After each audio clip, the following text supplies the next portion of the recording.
I am the Tofu Golem. Please enjoy the video. Hey everyone!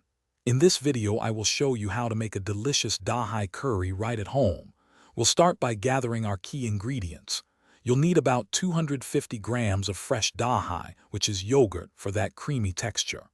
Also, prepare around 300 grams of your favorite vegetables or protein. Don't forget your essential spices like turmeric, cumin, and coriander powder. Finally, chop 1 onion and 2 cloves of garlic to build our flavor foundation.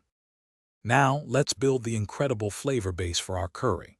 Begin by heating 2 tablespoons of oil in a pan over a medium flame. Add your chopped onion and sauté it gently until it becomes beautifully golden brown and soft.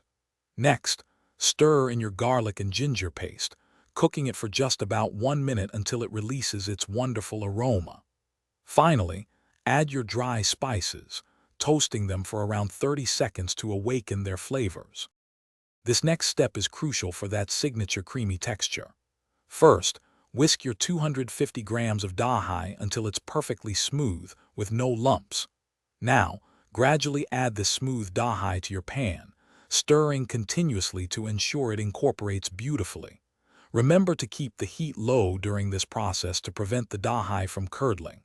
Then, add your main vegetables or protein along with 100 milliliters of water. We're almost there. Now, let your curry simmer gently for about 15 to 20 minutes. This allows all those wonderful flavors to meld together perfectly.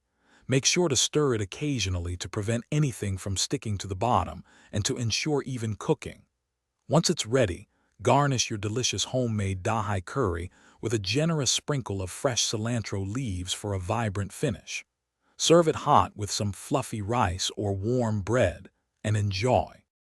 Thanks for watching. Consider subscribing if we helped you today.